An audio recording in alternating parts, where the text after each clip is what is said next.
I really like this setup. What's up, everyone? My name is Anthony Dapolito III. I'm new to starting this YouTube channel, but content is not new for me. I've been doing it for a long time, and I'm excited to talk about things I've learned through my life, especially mindset, all things mental, because how you think matters and how you think dictates how you act. Today, we're talking about reverse engineering your mind. If this video is on your phone right now and you are watching it, it is meant for you. You need to unshackle your mind, or this message is on your phone and you're listening to it because you need a reminder, an encouragement, and a framework, even if you don't even know how to get started. We're going to talk about unshackling your mind from an engineering perspective, how to engineer your mind to get to a point to be free, to be set free, because that's what we all want. We want to be free in our mind, not shackled by anything negative. Or at least that's what I hope most people want, because it's a great gift to be free up here. This trap is real, and we're talking engineering and identity transformation to make sure you unshackle your mind and get out of this trap. If you feel you're in it, or if you see it coming ahead, how to avoid it. I've felt those mental chains before, but this is the process it takes to overcome it. And it won't happen overnight, nor is it manufactured. It has to be real and authentic to you, and you got to do the work to get the output. There can be these whispering doubts that keep you from the person you can be. This whole engineering identity transformation is inspired by this graphic I recently saw. I'll put it on the screen now. Really cool, really cool. I'll probably keep it up for most of the video, but we're using it as a frame to talk through this important topic today. It visualizes identity transformation so well. My goal here is to empower you to control your thoughts, become who you desire, and uplift yourself, and because of that, society. No fluff, just tools, straight to the point. Personally, I'm always at war. I see all things as a spiritual war. You have to gain ground daily to make sure you fight for what you want in your mind. And the more time goes on, the more you reinforce positive habits to become the identity you envision, the person you want to transform into, the stronger it'll get. Let's visualize who you want to become. It's a powerful tactic. Maybe you have inner thoughts that were planted inside of you from an outside force, or you've done it to yourself. You think you're not enough. Stick to the safe path, the comfortable path. Or you messed up here and here. You won't be able to recover. You won't be able to pick yourself up. You won't be able to do it again successfully. I bring this up because those thoughts could be rampant rats running around in your mind. But those are the things we need to dissect and look at and understand. Because when you stop them and you interrogate them, just like a cop with a criminal, and you put them under the spotlight, they'll fade away and evaporate. You just have to think logically and really question where these thoughts are coming through. It takes courage, but it will be worth it. Let's flip the script. Let's talk about it. The real unlock came when I realized the mind is like malleable code. You can change how you think. You can write the program to your mind to understand you are in control to a certain degree. At the end of the day, God is always in control. And if you're living a proper walk in righteousness, you would always want to do God's will. And what I'm talking about is biblical. As I was saying, thoughts are as malleable as code can be, just like a programmer coding a website or an app or a development of some sort. You can reprogram your thinking from do, going from one to the next, pausing, thinking, and visualizing, creating, setting a structure to where you want to be, who you want to be, how that person needs to think. Like I said, spiritually, it's about aligning with God. What does Proverbs 3:5-6 say? It says, trust in the Lord with all your heart. Do not depend on your own understanding. Seek his will in all you do, and he will show you which path to take. We're seeking his will here, and his will be done. But there's work here we need to do. It doesn't just appear. Transformation will happen gradually. You got to put in the work. Most people drift by on autopilot. Their mind wired by ads and algorithms, not intention. But zoom in. Neuroscience shows neuroplasticity allows you to rewire your brain. Consistent new thoughts. Key, consistent. And key, new. Consistent new thoughts allow new neural pathways in your mind. You're paving new inroads and getting rid of the roads that currently overtake your mind. And I'm talking about those meaning negative ones, or ones that you feel you cannot control because you have not interrogated them, you have not questioned them, you have not analyzed them. You're creating new inroads of thought, new neural pathways in your mind, turning I can't into I am. I can, I will. Okay, let's get to the meat. Let's turn transformation into a game. Let's create the identity transformation. And key being step one is you gotta take inventory. You can't know what to use and how to use it if you don't know what's currently there.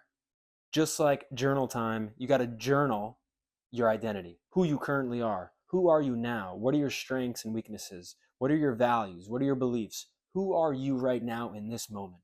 Because in order to get to where you want to, you got to know where you currently start. It's a journey.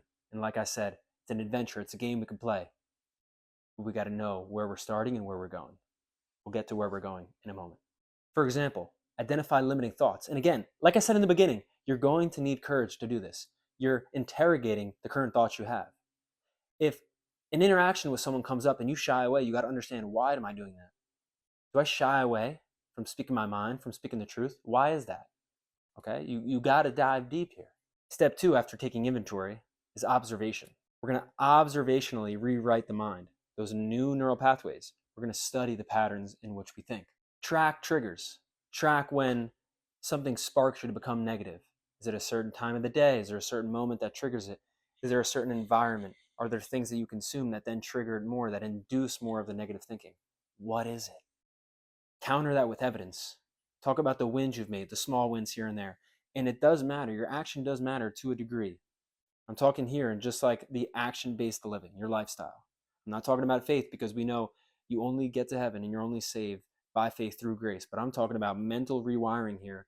You got to stack wins, because your actions will prove credibility to yourself that you can do it. Okay? Small wins matter. More importantly, when you give your life to Christ, you could stop looking at just yourself selfishly and pin your identity to the Almighty One who created you. When you do that, your identity will be more rooted than you can ever do in your own will. In step three, like I said before, build the habits. Action really does cure many things here. Show you can do it. Start small. If you want to develop a running habit, start by putting your shoes on early in the morning, the day you commit to running, and walk a few steps and finish. That's it. That's your run. You walked a couple steps, you put on your shoes, you showed up. Okay, you finish the run for that day, and then the next day, you do the same exact thing, and then you get to the point where you stopped previously from yesterday, and you go a couple steps further. And each and every day, you do the same thing over and over and over until you've gained ground on the distance you've set to do originally. But you need to start by building the habits. Get going little by little by little by little. Prove to yourself you can. Because the person you've envisioned who you want to become, whether it's the person that runs often, or the business person that closes deals often, or the person that is faithful and loves others, you've got to do the thing to become that person, the characteristics of that person, the character of the visual identity you've set forth. You got to build it up slowly. Okay, so just to backtrack, we started with where we're at, the thoughts we have, the triggers that cause us to not act like the person we envisioned to be. We study those patterns, and then we build the habits towards the person we want to become, and discard of that is not serving us, that is our former self. Start small here. As mentioned, start with one habit. Start with one way in which you can improve your life to becoming the person you want to be. You can't do it all at once. It's too overwhelming, nor is it realistic. You have your current state, you have your desired identity, and there's an in-between. The in-between is where the action happens. You've identified where you're at. You've seen and visualized your desired state. The work is the in-between. The breakthrough moment comes when you realize it's not just discipline and willpower that gets you through. It's becoming someone for whom discipline is the only logical choice. You create a sort of alleyway to a cul-de-sac, and you realize this is the only way I can become who I need to. It's the only logical choice. Disciplined action. Put the blinders on, cut out everything. You realize this is the only logical choice if I need to become who I want to be. Like I keep saying, it's courageous to do this whole work, to engineer your identity, because it focuses in on what you're doing right and wrong, and it keeps you accountable to do the thing to become the person you desire to be. To recap one more time, referencing the graph, referencing everything I'm saying, let's break it down. You're diagnosing, you're reframing, you're architecting, building out the vision of what you need to do, where you need to go, the map that it takes to get you there.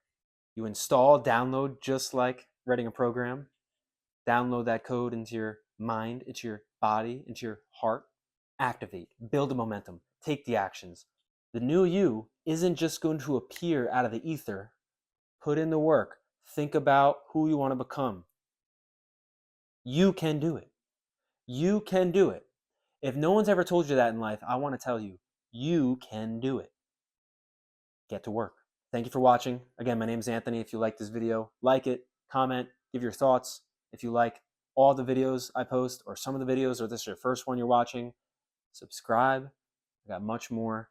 You can see I found my backdrop. We've set up the room here, this office, that it's in a really ideal state for me. I like this setting. I really do. And I hope you come back, and I hope you watch more of my videos if you haven't already. Let's go.